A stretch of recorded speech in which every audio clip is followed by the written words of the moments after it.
Assim como a Constituição Federal, o Supremo Tribunal Federal também estabeleceu importantes avanços no conceito de família. Quais são os principais julgados das Cortes Superiores que ampliaram essa visão e direitos da entidade familiar, excesso de interpretação ou reflexo da dinâmica social?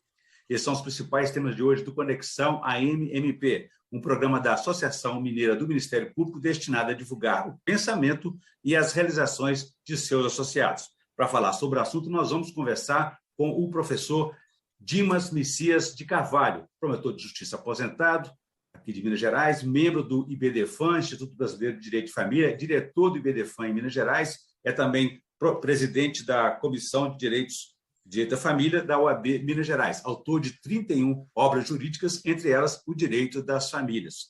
Doutor Dimas, obrigado por nos atender. É um prazer recebê-lo aqui no Conexão AMMP. Prazer é todo meu, Leon. Um grande abraço a meus queridos colegas do Ministério Público, essa instituição aí que eu servi por quase 30 anos, assim, com extremo orgulho, com extremo prazer, né? Foi evidentemente que o promotor de justiça, a realização do trabalho de um promotor de justiça é de extrema importância para a sociedade. E foi exatamente no Ministério Público ali que eu me especializei mais em direito de família, sempre gostei de direito de família, direito das sucessões, apesar de, por um grande período, ser promotor criminal, ter feito muitos júris nesse nosso estado.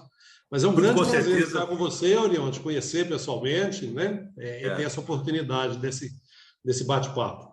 Muito obrigado. E tudo, com certeza, teve importância para a trajetória, a experiência e do conhecimento que o senhor acumulou até aqui. Bom, e a você que nos acompanha, a favor, inscrever-se no canal da AMMP no YouTube e envie suas sugestões e comentários, que serão muito bem-vindos.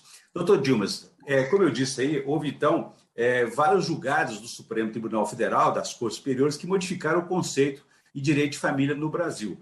Vamos falar de um deles, para iniciar nossa conversa, do reconhecimento da união homoafetiva. O que foi que prevaleceu? Sério, a nossa legislação, o Código Civil, e nem mesmo a Constituição, ela não trata especificamente da união das pessoas do mesmo sexo, né? Que a gente chamava antes de uma união homossexual, mas foi cunhado até no próprio IBDFAM para tirar esse sufixo aí, né, de ismo, né, de homossexual. Nós acabamos talhando ali no Ministério Público a denominação homoafetivo, porque você, na realidade, você demonstra que é uma relação afetiva entre duas pessoas, né, formando um par. E a nossa legislação, ela absolutamente não reconhece nenhum direito expressamente a união homoafetiva. A única hipótese que se faz uma referência é quando você trata lá na Lei Maria da Penha, na proteção da violência da mulher, e que fala que independe da opção sexual, a proteção a essa violência. Entendi. Então, o Supremo Tribunal Federal, ocorreu um caso muito interessante no Supremo Tribunal Federal, em que se buscou o reconhecimento da união de duas pessoas, né, para o objetivo era até questão previdenciária, que era esse pedido, para se reconhecer, então, a união de duas pessoas do mesmo sexo. O que a gente tinha, Orion, que era muito comum acontecer? Às vezes, um membro de uma família era homossexual, passava a ter um outro relacionamento com um parceiro. Muitas das vezes, né, você é muito mais jovem do que eu, mas as pessoas mais próximas da minha idade, existia uma discriminação imensa, e às vezes essa pessoa era até motivo de vergonha, chegava até a ser afastado do convívio, do relacionamento com a família. E viviam esse casal, até quando um deles vinha a falecer. E se aquele que veio a falecer era o dono, por exemplo, de um apartamento, da casa, os herdeiros eram os familiares, eles não teriam ali nenhum direito, e a primeira atitude que a família fazia era expulsar esse parceiro da casa. Entendi. E aí o que o Supremo...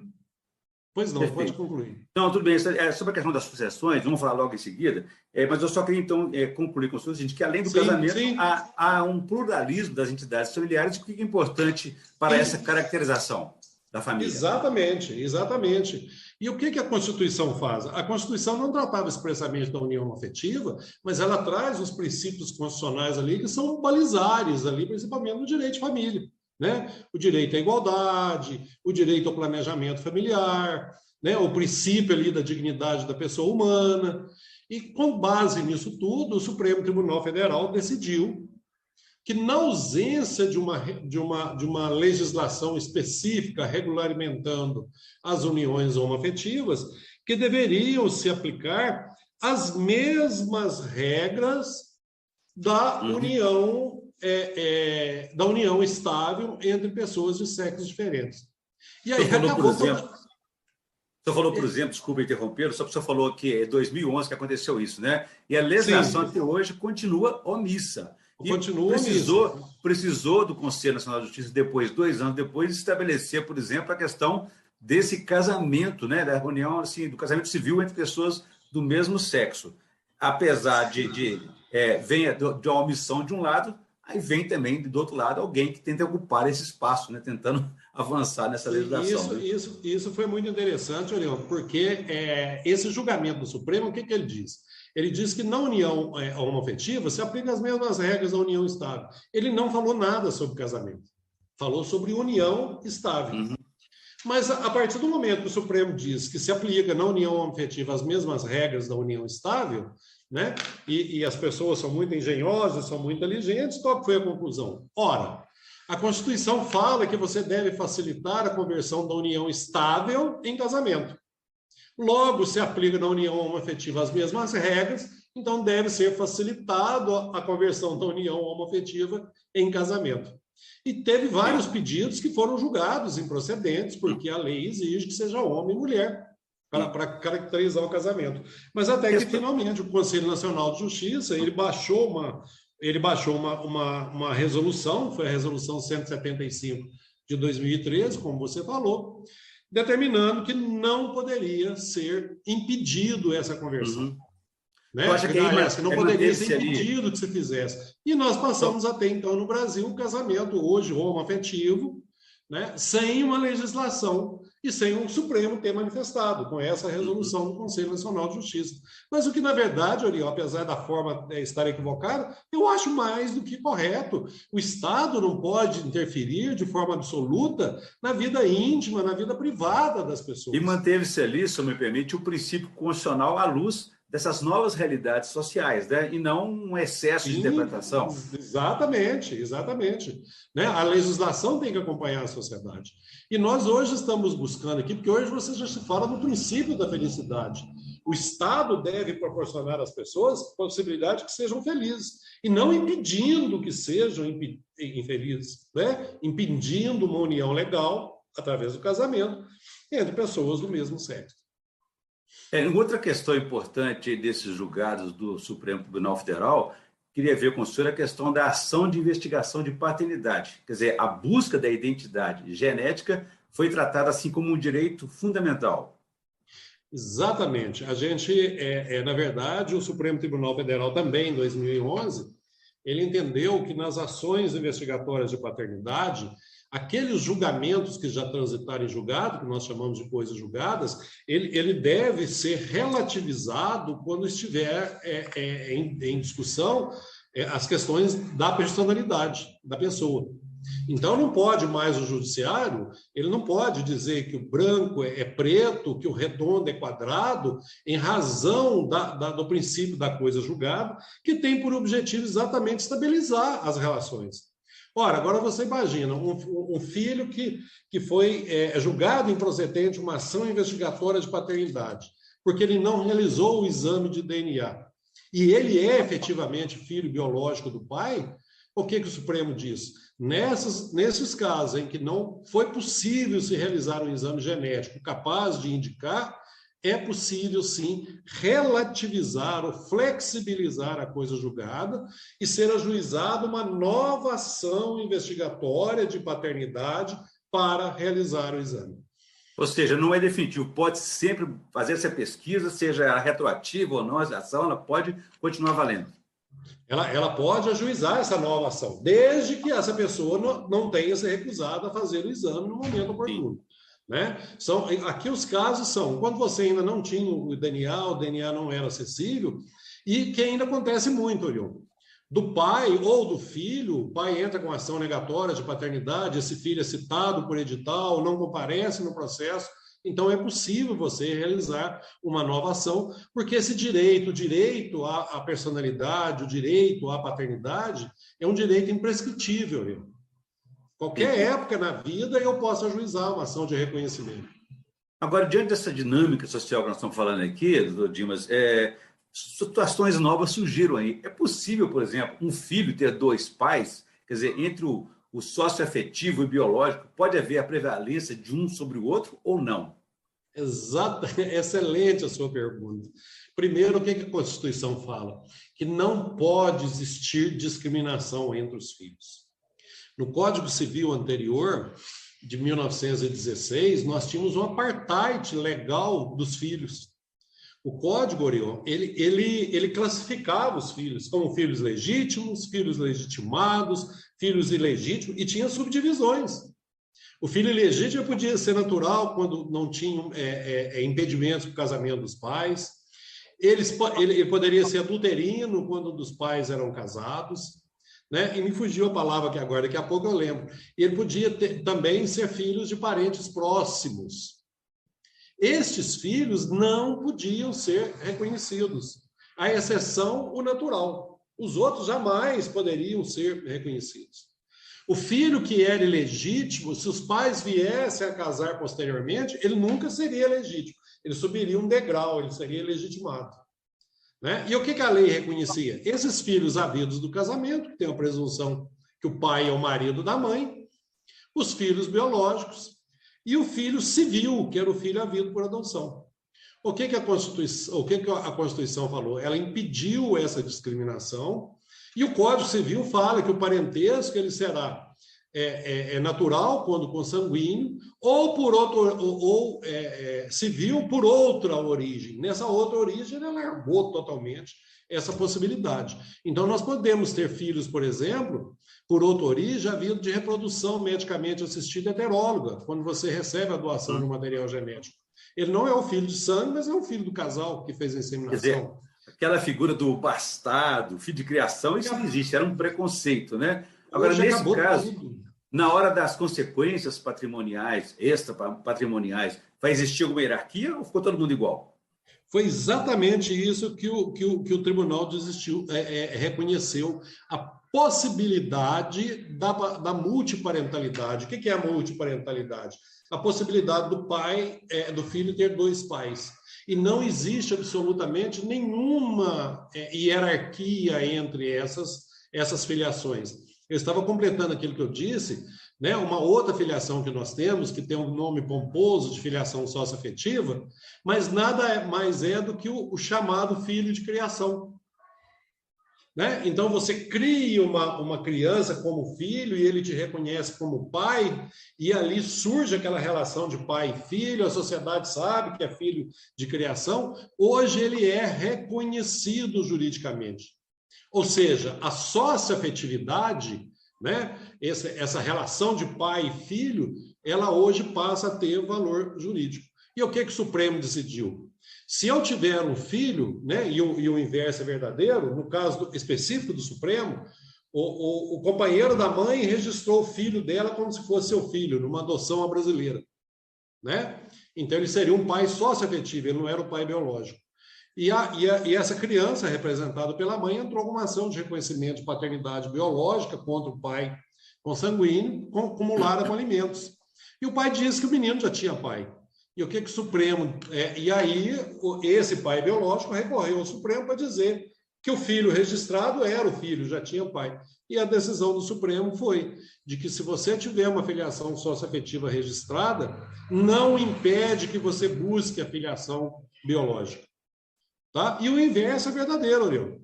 Né? Então, e você sabe, às vezes, o que acontece muito? Na relação padrasto-madrasta. Uhum.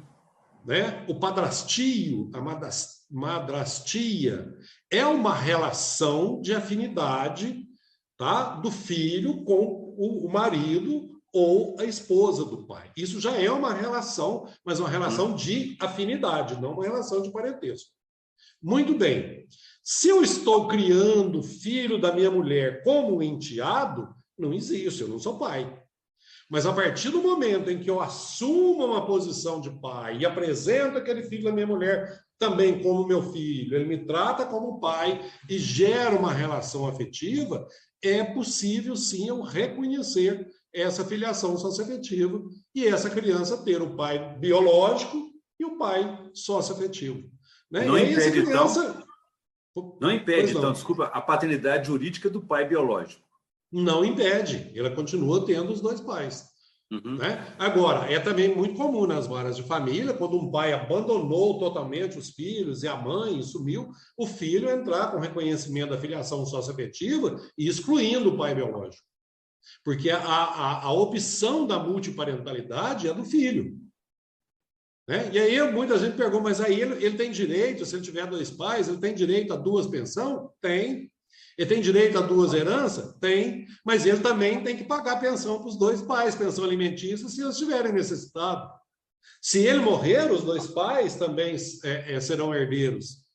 Né? Então, é uma relação que vai e volta. É uma relação muito interessante. Entre os dois polos. E uma coisa mais interessante também, Orion, se você me permitir concluir, por favor, que teve o provimento 63 de 2017 do Conselho Nacional de Justiça, né? E depois ele foi atualizado pelo provimento 83, e aí entra os promotores de justiça, que é possível você reconhecer filiação socioafetiva diretamente em cartório. Mas hoje, atualmente, né, desde que o menor tenha mais de 2 anos, com a resolução anterior, ela não falava dessa data. Uhum. E é necessária a intervenção do Ministério Público. O Ministério Público tem que concordar. Então, é necessário que você demonstre no cartório de registro civil essa relação de socioafetividade. Né? Como que ele faz isso? Pegando declarações de testemunhas. Né? E o Ministério Público tem que manifestar. Se ele concordou, você faz o reconhecimento diretamente no cartório, sem necessidade de ajuizamento de ação judicial. Mas é importante a idade mínima desse pai? A idade mínima do pai é 18 anos, seria 18 anos. Só que o filho tem que ter mais de 12, né? Então, e tem que ter uma diferença de idade de 16 anos. Então, na realidade, o pai tem que ter no mínimo 28 anos, mas isso em cartório. Se eu tive uma relação com uma mulher, ela teve um filho de outrem, e eu estou cuidando e criando esse filho como se fosse meu desde o nascimento, ele já me reconhece, é plenamente possível, quando essa criança tiver 2, 3 anos de idade, você já requerer, mas aí tem que ser judicialmente. Entendi. Outra questão importante, doutor Dimas, que eu acabei interrompendo o senhor na questão anterior aí, é sobre a sucessão aí dos companheiros. O que ficou pacificado sobre os regimes sucessórios? Pode haver distinção, hierarquias? Essa era outro tema assim extremamente constrangedor para quem atua no direito de família, no direito das sucessões. Porque o Código Civil de 2002, Orion, e é bom a gente lembrar disso, o projeto dele é de 1975, quando ainda não tinha Constituição Federal, ele teve um tratamento extremamente discriminatório na união estável. Antes da Constituição de 88, era reconhecido como família exclusivamente o casamento. Após a Constituição, nós tivemos aí os vários, como você mesmo disse, a pluralidade dos modelos de família. E aí a Constituição expressamente, mas apenas expressamente, porque isso é de forma exemplificativa, ela reconheceu o casamento, a união estável e a família monoparental, que é uma grande parte da nossa população. É o filho criado só pela mãe ou só pelo pai. Né? Mas nós não podemos esquecer, por exemplo, as famílias anaparentais, que é a criança criada pelos avós, pelos tios, que existem muito. Né? Então, tem vários outros modelos de família que não estão expressos na Constituição. Mas o que o Código Civil fez? Na questão sucessória, ele colocou o companheiro lá nas disposições gerais, dizendo que ele somente herdaria os bens adquiridos onerosamente na constância da união estável.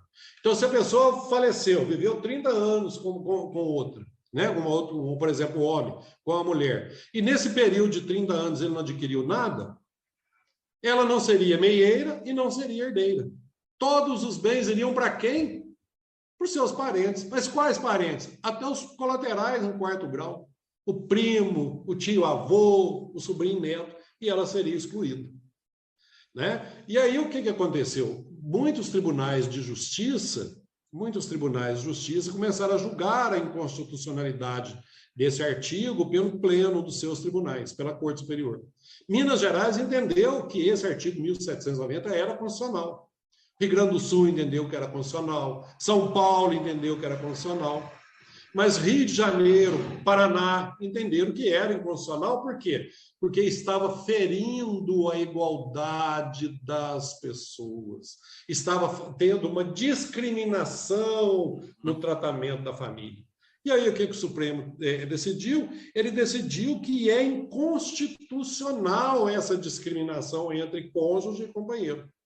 E determinou, então, que se aplica ao companheiro as mesmas regras do cônjuge.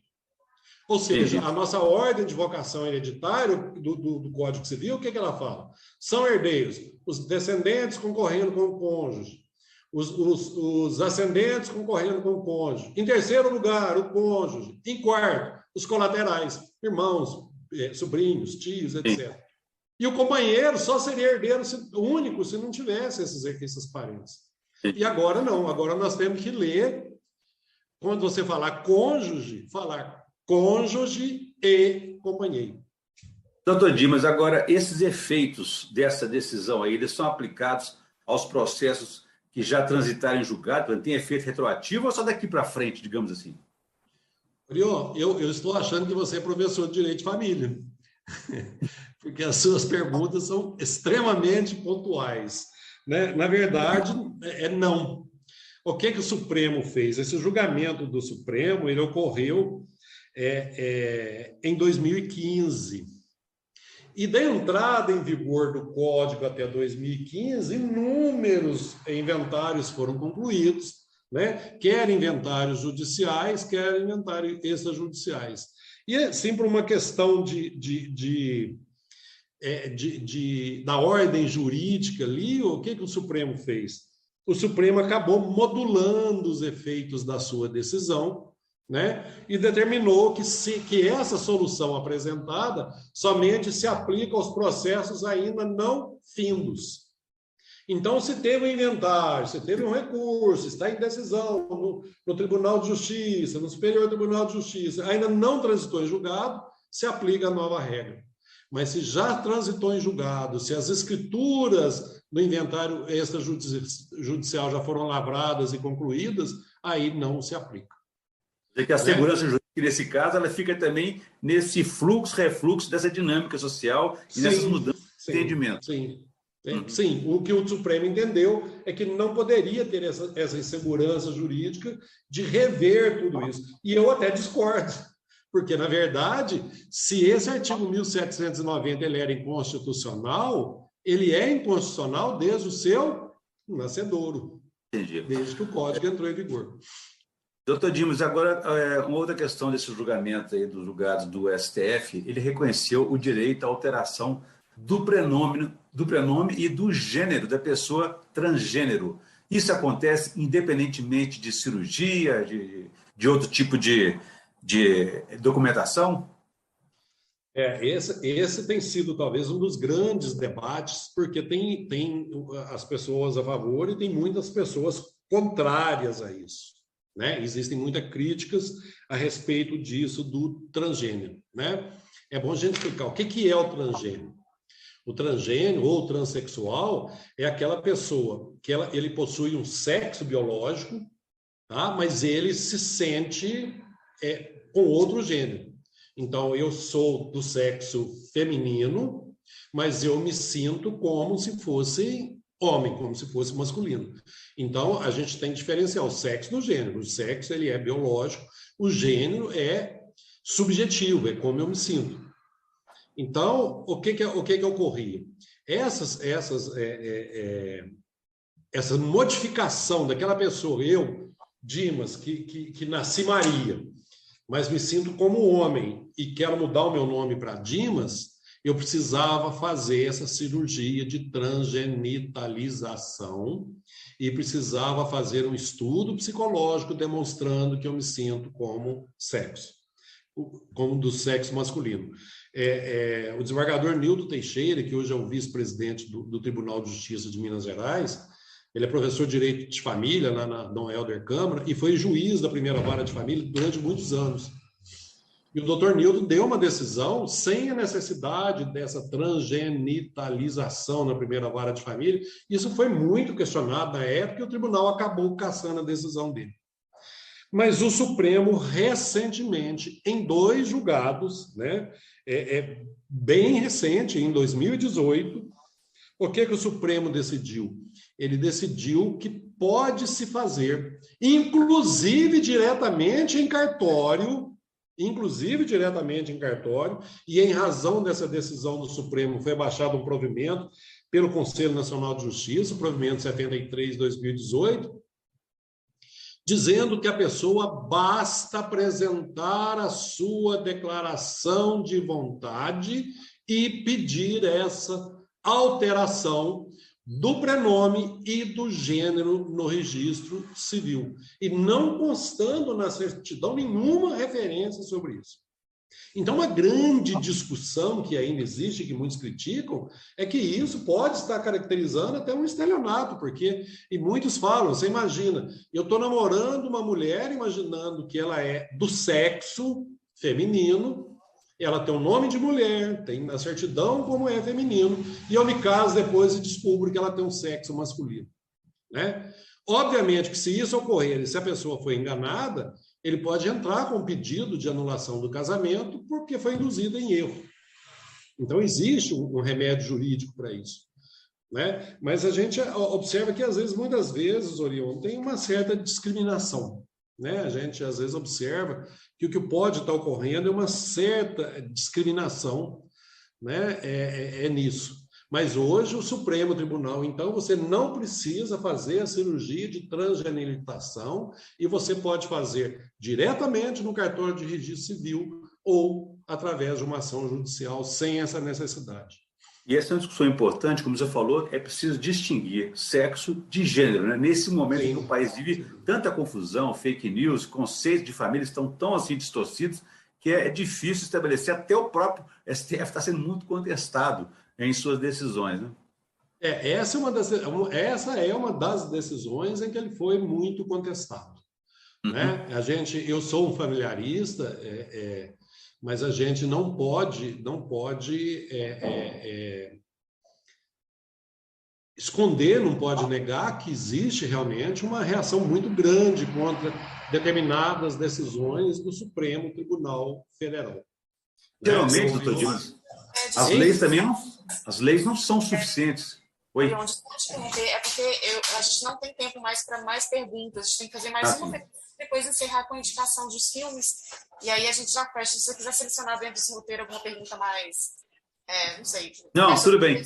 Posso encerrar aqui, que já fizemos os julgados todos do STF, né, doutor Dimas? Eu posso encerrar com a indicação de leitura ou de filmes? Pode ser de leitura. Como preferir, doutor Dimas. Tá bom. Então, vou encerrar então, não é isso? Pode ser, Orion. Se você quiser fazer mais uma pergunta, dá tempo. A gente faz mais uma pergunta e depois encerra com a indicação. Dá para fazer das famílias paralelas, que isso é muito importante, da amante.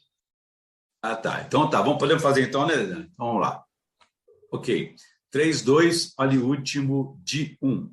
Doutor Dimas, e a decisão sobre os efeitos previdenciários em famílias paralelas? O vínculo não foi reconhecido? Como é que ficou isso? Essa foi uma questão muito interessante, Orion, porque o julgamento do Supremo estava a 5-3 para reconhecer os direitos de uma família paralela a ter direito da pensão. O que é a família paralela? Aquela família concomitante com a outra, né? É o que nós chamamos aí de amante, né? Ou de o amante ou a amante.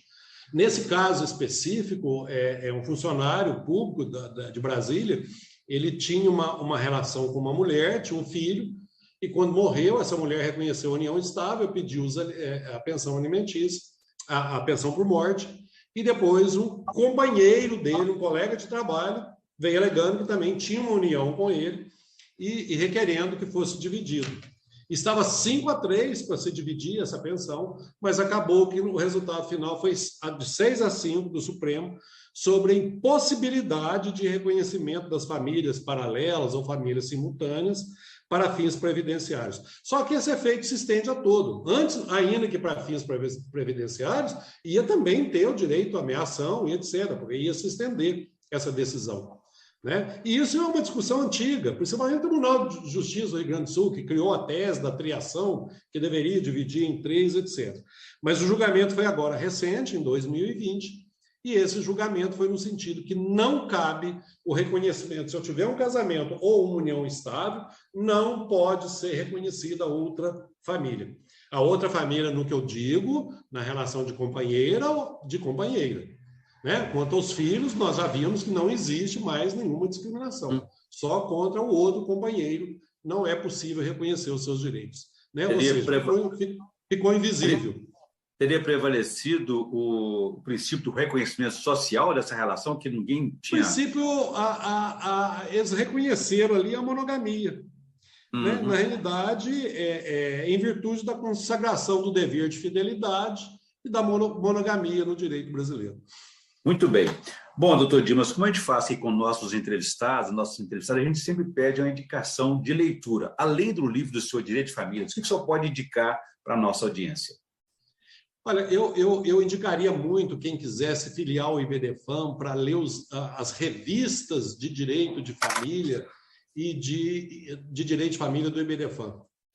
Sabe, são revistas trimestrais que saem, né, com consequência, trazendo todos esses temas novos.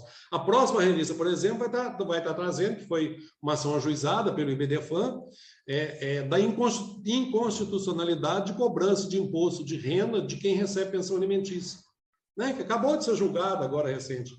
Vai estar tratando exatamente sobre isso. Inclusive, já acabou de sair uma decisão na Justiça Federal determinando que a pessoa tem o direito, nos últimos 5 anos, a reposição das pensões alimentícias em que ele pagou. Né? Então, isso é uma coisa extremamente importante. Como é que eu estou recebendo pensão para minha sobrevivência e ter que pagar o imposto de renda sobre isso? Perfeito. Bom, boa indicação, com certeza. Eu conversei aqui com o professor Dimas Messias de Carvalho, promotor de justiça, membro do IBDFAM e também diretor do IBDFAM Minas Gerais, presidente aí do Conselho de Direito de Família da UAB Minas Gerais, autor de vários livros, como já dissemos aqui. Falamos aí sobre esses avanços e esse dinamismo que envolve o direito de família. Doutor Dimas, muito obrigado, foi um prazer recebê-lo aqui no Conexão AMP. Eu que te agradeço, Orion, e aproveitar, né, dizer para meus colegas que as minhas obras atuais estão aqui publicadas pela editora Saraiva, né, o Direito das Famílias, já na 8ª edição, o Direito das Sucessões na 6ª edição, e um grande abraço a todos aí da Associação Mineira do Ministério Público. Obrigado aí pelo carinho da nossa presidente por me indicar para estar fazendo esse bate-papo aqui com você, dando essa entrevista. Agradecemos muito também, e a você que nos acompanhou aqui, pode ver e rever essa entrevista nos canais da AMMP no YouTube, nas redes sociais e também no site da associação. Ficamos por aqui. Obrigado e até a próxima.